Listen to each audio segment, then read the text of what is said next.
Every single day, millions of people over the age of 50 do something completely ordinary.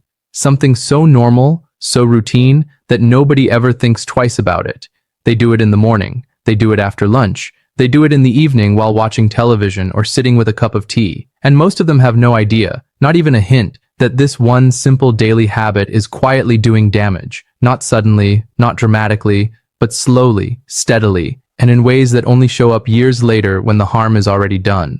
Doctors have known about this for a long time, but it rarely gets mentioned at a regular checkup. It's not on the posters at the clinic, and most people never hear about it until something starts to go wrong. What is this habit? You might be doing it right now as you watch this video. And here's what makes this so important. It doesn't feel dangerous. It feels completely fine. It feels like rest, like comfort, like just getting through the day. But inside the body, especially after the age of 50, this habit triggers a chain of quiet changes. In the joints, in the blood vessels, in the muscles, even in the nervous system. Today I want to explain exactly what's happening. Simply, clearly. No confusing medical language. Just honest, straightforward information that could genuinely change how you feel every single day. Stay with me, because what comes next may be the most useful thing you've heard in a long time. Here is what that habit is. Sitting. Long, unbroken hours of sitting. Not once in a while, not on a lazy Sunday afternoon, but every single day, for hours at a time, without getting up, without moving, without giving the body even a few minutes to reset. And before you think, well, I'm not that sedentary, listen carefully, because this isn't just about people who never exercise. This is about what happens in the hours between movement. The long stretch after breakfast when you settle into your chair. The 2 or 3 hours in front of the television after dinner. The morning routine where you wake up, have your tea, and don't actually stand up and move properly until mid-morning. Those gaps, those quiet, still hours, that's where the damage builds. When you sit for a long time without moving, the blood in your legs slows down, not stops, slows. And that difference matters enormously. The vessels in your lower legs, your calves, your feet, they depend on movement to keep circulation pushing upward, back toward the heart. When you stay still, that flow becomes sluggish. Blood begins to pool. And pooling blood is not resting blood. It is stressed blood. It is blood that is doing damage quietly while you feel completely comfortable in your chair. This is why so many people over 50 notice their ankles swelling by evening. Their feet feel heavy. Their calves feel tight or tender for no obvious reason. Some people feel a strange numbness or tingling in their toes, and they assume it is just age, just something that happens, just normal. It is not normal. It is a warning. But here is where the real twist comes in. And this is the part most people never hear about. It is not just the legs. When circulation in the lower body slows down, the heart has to work harder to compensate, quietly, without you feeling it. Blood pressure begins to shift. The kidneys, which filter your blood and depend on steady flow, start working under mild but constant stress. The lymphatic system, which clears waste from your tissues, begins to back up. And the result is not just swollen ankles. Over time, it is fatigue that won't go away. It is a foggy head in the afternoons. It is sleep that doesn't feel restoring. It is a body that feels older than it should. And all of it, connected to something as simple and invisible as sitting too long. Now, you might be wondering, surely this can't apply to me if I walk sometimes, if I do some light activity, and that is a completely fair thought. But here is what the research actually shows. And this is the part that genuinely surprises people. Even people who exercise regularly, who go for a morning walk, who do some stretching, can still suffer the full effects of prolonged sitting if their active time is surrounded by long hours of stillness. Exercise does not cancel out sitting. The body responds to each period of inactivity on its own terms. An hour of walking in the morning does not protect your circulation at 9 in the evening if you have been completely still for 4 hours. The body is always watching the clock, always counting the minutes of stillness, and after a certain point, usually around 45 minutes to an hour of unbroken sitting, the damage begins quietly ticking forward. So, what does this mean for you? What is actually happening inside the body during those still hours? And what is the one thing that can interrupt the cycle before it takes hold? That is exactly where this gets interesting. There is a muscle in your calf that most people have never heard of. It has a name, the soleus. And for decades, scientists paid very little attention to it. It is not the biggest muscle in the body. It is not the most visible. It does not make you look stronger or more athletic. But recent research has quietly revealed something extraordinary about this one small muscle. Something that is changing the way doctors think about circulation, blood sugar, and aging. The soleus muscle, when it is activated, even gently, even slightly, acts like a second heart. That is not a metaphor. That is physiology. When this muscle contracts, it squeezes the deep veins of the lower leg and physically pumps blood upward, back toward the heart. It does the work that your heart cannot do alone from that distance. And unlike most muscles in the body, the soleus can stay active for very long periods without tiring. It is built for endurance, built for sustained, quiet, continuous work. The problem is, when you sit, it switches off completely. Not partially, not mostly, completely.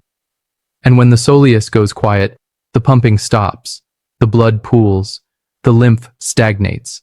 The sugars that enter your bloodstream after a meal have nowhere to go efficiently, so they linger.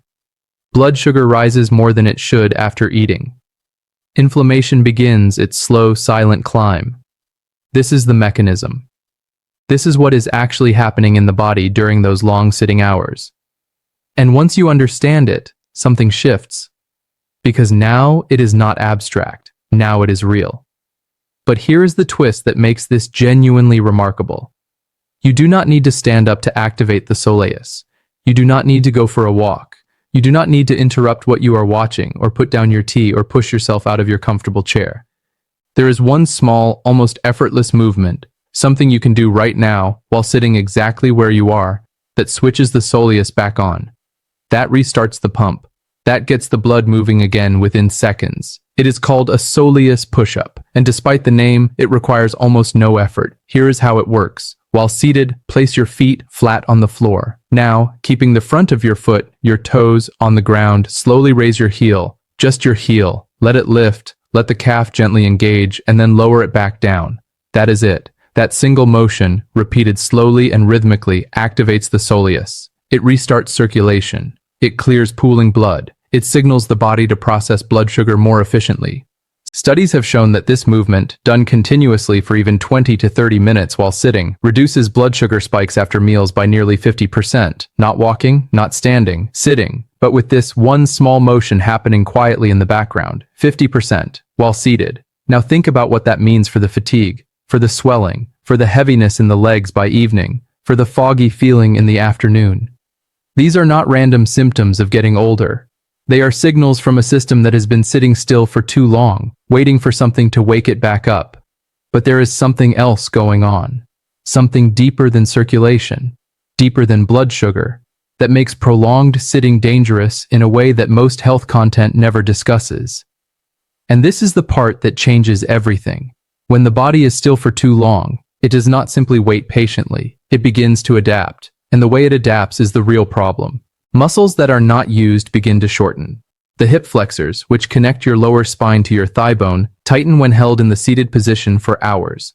Over weeks and months, they stay tight even when you stand. They pull on the lower back, they tilt the pelvis forward, they change the way you walk, the way you balance, the way your spine absorbs pressure with every step. This is why so many people over 50 develop lower back pain that seems to appear from nowhere. Why their knees begin to ache without any injury, why their posture slowly changes, their shoulders rounding forward, their neck stiffening, their gait becoming shorter and more careful. It is not age. It is adaptation to stillness. And adaptation, unlike injury, happens so gradually that by the time you notice it, it has already been building for years.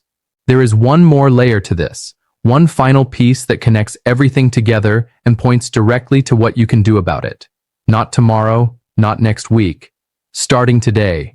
Here is the truth that nobody tells you clearly enough. The body does not need perfection. It does not need an intense exercise program. It does not need a complete lifestyle overhaul or a strict new routine that feels impossible to maintain. What the body needs, especially after 50, is interruption, simply breaking the stillness. Regularly, consistently, and in ways so small that they barely feel like effort at all. Because here is what the science actually shows. It is not the total amount of movement in a day that matters most for circulation, for joint health, for blood sugar, for the lymphatic system. It is the frequency of movement, the regular, rhythmic interruption of long sitting periods. Short, simple, repeated throughout the day, And this changes everything about how you approach the problem.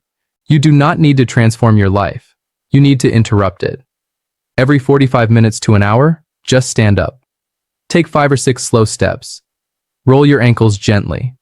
Let your calves engage for 30 seconds. Then sit back down if you want to. That is enough. That small interruption resets the clock. It tells the body, I am still here. I am still moving. You do not need to adapt to stillness. But there is something even more powerful than movement alone. It is awareness. Most people who sit for too long are not lazy. They are not careless. They simply do not notice. Time passes. The television is on. The book is engaging. The afternoon disappears. And the body has been silent and still for 3 hours without a single signal being sent. So the first real solution is building a simple, gentle system of reminders. Not alarms that feel stressful, not rigid schedules that feel like punishment, just small anchors in the day, a habit attached to something you already do. Every time you go to make tea, stand for an extra 2 minutes before you sit back down. Every time a television program ends, get up and walk slowly to the window and back. Every time you finish a meal, do not sit straight back into the sofa. Stand at the kitchen counter for 5 minutes. Let the soleus work. Let the circulation move. Let the body do what it was always designed to do, but what modern life keeps quietly preventing. Now, here's the twist that brings this full circle. Remember the hip flexors, those deep muscles that tighten and shorten with prolonged sitting? There is one stretch, done daily, that begins to reverse months of tightening within just a few weeks. It requires no equipment, no special clothing, no gym. Stand near a wall or sturdy chair for balance. Step 1 foot forward into a gentle lunge position. Not deep, just comfortable. Keep your back straight. Now gently press your back knee toward the floor. Hold for 20 to 30 seconds and feel the front of your hip on the back leg slowly release. Switch sides. Do this once in the morning and once in the evening. That is it. Within 2 to 3 weeks, people who do this consistently report that their lower back feels looser. Their walking feels lighter. The stiffness that used to greet them every morning when they first stood up begins to ease. Not because something was healed dramatically, but because something that had been slowly tightening for years was finally being gently, patiently reversed. And that is the deeper message here. The body, even at 60, even at 70, even at 75, is not finished. It is not simply declining on a fixed schedule that cannot be changed. It is responding, always responding, to what you do, to how often you move, to whether you give it the signals it needs to stay strong, stay flexible, stay capable. The damage from prolonged sitting is real, but it is not permanent, not for most people, not when the right small changes are made consistently over time. So tonight, not tomorrow, tonight, when you sit down after dinner, remember the soleus, remember the heel raise, remember that 45 minutes is the clock and you are the one who gets to reset it. You are not too old for this to matter. You are exactly the right age for this to change everything, and that is worth holding on to.